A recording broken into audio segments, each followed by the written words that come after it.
Festival voice channel में आप लोग का स्वागत है। आज की कहानी बहुत इमोशनल और दर्द भरे एक परिवार की शादीशुदा लड़की की तलाकशुदा की कहानी है। आइए इस कहानी को शुरू करते हैं। दोस्तों, एक पति और पत्नी अपने अपने परिवार वालों के साथ तलाक के फाइनल डेट पर कोर्ट में खड़े होते हैं। जो लड़का होता है उसका नाम सुनील होता है और जो उसकी पत्नी होती है उसका नाम दरअसल रिंकू होता है। जज साहब अपनी कुर्सी पर बैठे होते हैं और सुनील से पूछते हैं कि क्या तुम तलाक देने के लिए राजी हो। तब सुनील जो है वो जज साहब से सहमति जताते हुए कहता है कि हाँ जज साहब, मैं तलाक देने के लिए राजी हूँ। उसके बाद जज साहब उसकी पत्नी रिंकू से पूछते हैं कि क्या तुम इस बात से सहमत हो। तब सुनील की पत्नी जज साहब से कहती है कि सर, जज साहब, मैं तलाक देने के लिए तो सहमत हूँ, लेकिन उससे पहले मेरी आपसे एक विनती है। विनती यह है कि मैं तलाक लेने से पहले अपने पति के साथ एक रात बिताना चाहती हूँ। दोस्तों, रिंकू की यह बात सुनकर जज साहब भड़क जाते हैं, बहुत ज़्यादा गुस्से में आ जाते हैं।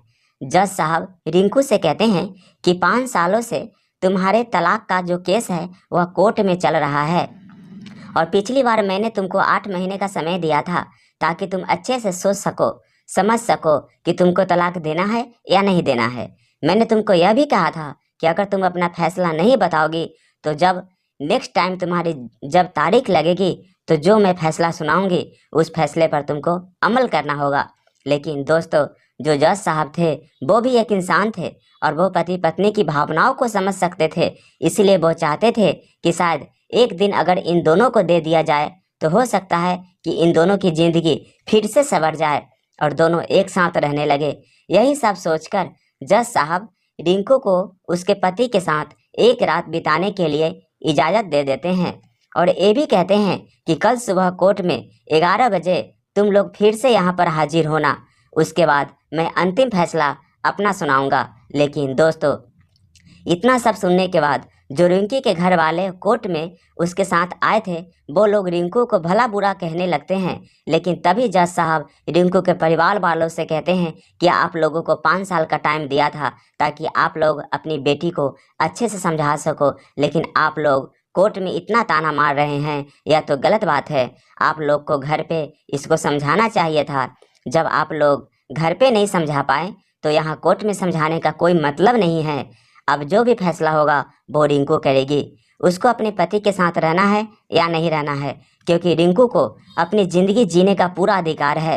जज साहब यह सारी बातें सुनकर रिंकू के घर वालों को जब बोलते हैं, डांटते हैं, तो रिंकू के घर वाले चुप हो जाते हैं और जब जज साहब की सहमति में अपनी सहमति जताते हैं उसके बाद रिंकू और उसके पति दोनों कोर्ट में से बाहर आ जाते हैं।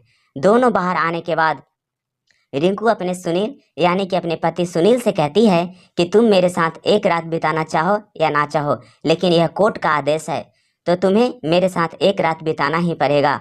दोस्तों, जो सुनील था उसका पति वो कहता है कि ठीक है, मुझे कोई प्रॉब्लम नहीं है, वो उसको मना ही कर सकता है।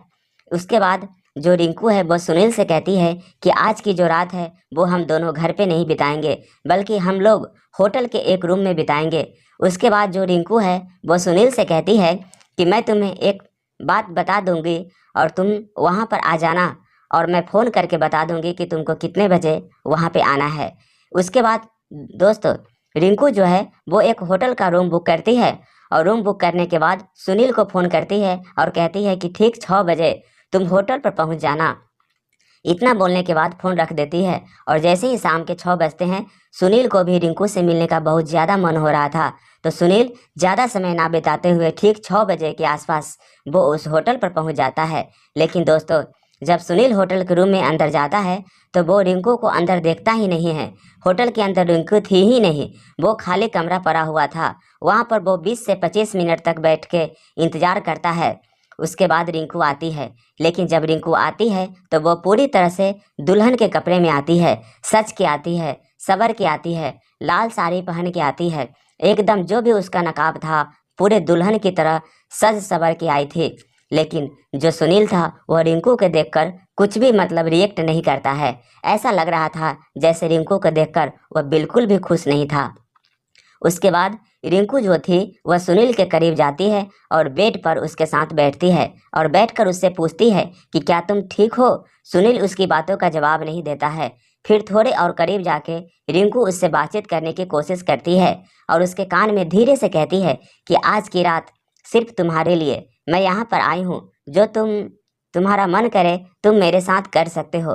मैं तुम्हें कभी भी किसी भी चीज़ के लिए मना नहीं करूँगी। दोस्तों, सुनील इस बात को सुनकर नज़रअंदाज कर देता है। ऐसा लग रहा था जैसे सुनील उस बात को सुन पाया ही ना हो। चुपचाप वो वहाँ पर बैठा रहता है। लेकिन जो उसकी पत्नी थी रिंकू, वो किसी भी तरीके से सुनील से बात करना चाहते थे। वो एक अलग ही मूड में थी। साफ भाषा में कहा जाए तो वो एक रोमांटिक मूड में थी। रिंकू जो थी वो सुनील के गले से लगाने की कोशिश करती थी, तो सुनील उसको गले से हटा देता है, मतलब दूर हटा देता है। कहता है कि नहीं, ये सब मत करो, ये सब करने के लिए मैं यहाँ पर नहीं आया हूँ। सुनील रिंकू से कहता है कि क्या तुम इसी काम के लिए जज साहब से एक दिन का टाइम मांगी थी ताकि मैं तुम्हारे साथ यह सब कर सकूं। सुनील कहता है दोस्तों कि अगर ऐसी बात है तो मैं तुम्हारे साथ टाइम नहीं बिताना चाहता हूँ। मैं अभी यहाँ से चला जाऊँगा। मेरा बिल्कुल भी मन नहीं है तुम्हारे साथ संबंध बनाने का। लेकिन जो रिंकू थी वो बिल्कुल भी गुस्सा नहीं होती है। ये सारी बातें सुनने के बाद ऐसा लग रहा था जैसे उसकी कुछ और ही प्लानिंग हो और वो कुछ और ही सोचकर रिंकू उस होटल में मिलने आई हो। रिंकू अपने पति सुनील से कहती है कि अभी हमारा तलाक नहीं हुआ है और आज भी मैं तुम्हारी पत्नी हूँ। तुम्हारे ऊपर पूरा का पूरा हक है और जो मेरा मन करेगा मैं तुम्हारे साथ कर सकती हूँ। तुम मुझे मना नहीं कर सकते हो। तभी दोस्तों सुनील गुस्से में आ जाता है और रिंकू से कहता है कि आखिर तुम चाहती क्या हो? जो बात है वो तुम साफ साफ बताओ, ऐसे घुमा फिरा के बताने की जरूरत नहीं है। तब रिंकू सुनील से कहती है कि इन 4 सालों के दौरान तुम्हें बिल्कुल भी इच्छा नहीं हुआ अपनी पत्नी से मिलने का, या तुम्हारा ऐसा कभी भी मन नहीं हुआ, तुम्हें कभी मेरी भी नहीं याद आई तुम्हें? दोस्तों, रिंकू कुछ ऐसी बात उसके सामने बोल देती है कि सुनील जो था उसको वो बात चुप हो जाती है। तब सुनील रिंकू से कहता है कि शायद तुम भूल गई हो कि इन्हीं सब बातों की वजह से हमारा तलाक होने जा रहा है। सुनील कहता है कि जब भी मैं तुम्हारे साथ संबंध बनाता था तो तुम हमेशा एक ही बात कहती थी और एक ही बात का हमेशा मुझे ताना देते थे कि जब भी संबंध बनाते हो तो मुझसे प्यारी प्यारी बातें करते हो और जब संबंध बना लेते हो तो उसके बाद मुझे पूछते ही नहीं हो। सारा टाइम तो अपने काम में देते हो, उसके अलावा कभी भी तुम मेरे साथ प्यारी प्यारी बातें नहीं करते, मुझे कभी भी खुश नहीं रख सकते हो। इसके बाद सुनील कहता है कि क्या मैं तुम्हें खुश नहीं रखता हूँ? तुमसे प्यार नहीं करता हूँ? तुम हर छोटी छोटी बात पे मुझसे नाराज हो जाती थी, फिर मैं तुमको मनाया करता था और तुम कहती हो कि तुम्हें प्यार नहीं करता हूँ। तब रिंकू कहती है कि अच्छा ठीक है, छोड़ो वो सारी बातें, पुरानी बातें, वो बीत गई वो सारी बातें, मुझे नहीं करनी है वो सारी बातें, छोड़ दो। मैं आज की बात कर रही हूँ कि रिंकू अपने पति सुनील से कहती है कि इस दुनिया में दोती है ही लोग हैं ऐसे होते हैं जो तुम्हारी तरह होंगे, जिसके सामने खूबसूरत बीबी सच सबर के बैठी हो और वो उसे छूने की कोशिश भी ना करे, ऐसा भला कौन करता है? लेकिन दोस्तों, सुनील जो था वो इस मूड से वहाँ पर बिल्कुल भी नहीं आया था। वो साफ भाषा में रिंकू से कह देता है कि मैं तुम्हारे साथ संबंध नहीं बनाना चाहता हूँ। उसके बाद दोस्तों सुनील रिंकू से कहता है कि क्या तुम्हें याद नहीं है कि तुम मुझे क्या क्या कहा करते थे? तुम तो मुझे यहाँ तक कह डालते थे कि मर्द को औरत से सिर्फ एक ही चीज़ होती है और जब वो चीज़ मिल जाती है तो वो औरत को पूछता तक नहीं है, उसके भाव तक नहीं देता है। तो फिर आज तुम खुद मेरे साथ चलकर क्यों आई हो और मेरे साथ संबंध क्यों बनाना चाहती हो? आखिर बात क्या है? तुम खुलकर बताती क्यों नहीं हो? तब दोस्तों सुनील से वो कहती है उसकी पत्नी रिंकू कि मेरा बिल्कुल भी मन नहीं था तुम्हारे साथ संबंध बनाने का और ना ही मेरा मन है यहाँ पर तुम्हारे साथ संबंध बनाने के लिए। मैं आई भी नहीं हूँ। मैं तो ये बस एक सवाल मेरे मन में चल रहा था और उस सवाल का जवाब जानना चाहती हूँ। जब मैं 6 महीने बाद तुमसे कोर्ट में मिली थी तो मैंने देखा था कि तुम्हारा जो फेस है बहुत ज़्यादा डाउन हो चुका है। तुम पहले से बहुत ज़्यादा कमज़ोर हो चुके हो। तुम्हारी आंखें भी धस चुकी है। तुम्हारा चेहरा एकदम खराब हो चुका है। देखकर ऐसा लग रहा है जैसे तुम्हें अपने जीवन से प्यार नहीं है। आखिर ऐसा क्या हो गया है? तुम तो हमेशा खुश रहा करते थे, खुश मिजाज थे, हंसते रहते थे। हमेशा तुम्हारा शरीर भी बहुत अच्छा खासा था, तगड़े थे शरीर से, और 6 महीने में तुम्हारी ऐसी हालत कैसे हो गई? बस इसी बात का मैं जवाब जानना चाहती हूँ। अगर तुम नहीं बताओगी तो मैं तुम्हें तलाक नहीं दूंगी। तब दोस्तों सुनील अपनी पत्नी रिंकू से कहता है कि तुम मुझे तलाक दो या ना दो, लेकिन 5-6 महीने बाद मैं हमेशा हमेशा के लिए तुमको छोड़कर चला जाऊंगा। ना चाहते हुए भी रिंकू कहती है कि मुझे कुछ समझ में नहीं आया, थोड़ा सा खुलकर बताओ आखिर बात क्या है। अगर तुम मुझसे थोड़ा भी प्यार करते हो या फिर प्यार किया करते हो या फिर तुम मेरी थोड़ी सी भी फिक्र करते हो तो तुम मुझे बताओ कि तुम्हारे साथ क्या हुआ है। दोस्तों रिंकू की आवाज़ सुनकर सुनील जो है वो पूरी तरह से टूट जाता है और उनकी आंखों से आंसू आने लगते हैं। तब सुनील रिंकू से कहता है कि जब हम पिछली बार कोर्ट में मिले थे तो 2-3 दिन बाद मेरे पेट में अचानक बहुत ज़्यादा दर्द होने लगा था। उसके बाद जब मैं हॉस्पिटल जाकर अपना चेकअप कराया तो मुझे पता चला कि मुझे ब्लड का कैंसर है और शायद मैं 4-5 महीनों से ज़्यादा भी नहीं जी पाऊँगा। अगर मेरे पास मेरे बच्चे होते, मेरी बीवी होती तो शायद मेरी ज़िंदगी का कोई मकसद होता, लेकिन अब तो मेरे जीने का कोई मकसद भी नहीं है और ना ही मेरे जीने का कोई मतलब है। इसीलिए मैं ज़िंदगी की उम्मीद छोड़ चुका हूँ और अपने जीने की उम्मीद छोड़ चुका हूँ। मुझे जीने का मन भी नहीं करता, इसीलिए मेरी बॉडी ऐसी हो गई है। मैं अपने आप पे 1% भी ध्यान नहीं देता हूँ।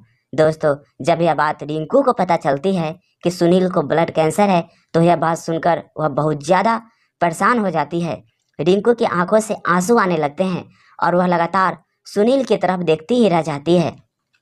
रिंकू सोचने लगती है कि मैं अपने पति के लिए लंबी उम्र की हफ्ते में एक बार व्रत रखती थी, आखिर आज मेरा पति अकेला पड़ गया है और अपनी मौत से जूझ रहा है। दोस्तों रिंकू बहुत ज़्यादा इमोशनल हो जाती है यह सारी बातें सोचकर और खुद को कोसने लगती है कि मैं अपने पति के साथ ऐसा कैसे कर सकती हूँ। दरअसल रिंकू को अंदर ही अंदर घुटन महसूस होने लगता था। ऐसा लग रहा था कि वो सुनील को अब छोड़कर जाना ही नहीं चाहती हो।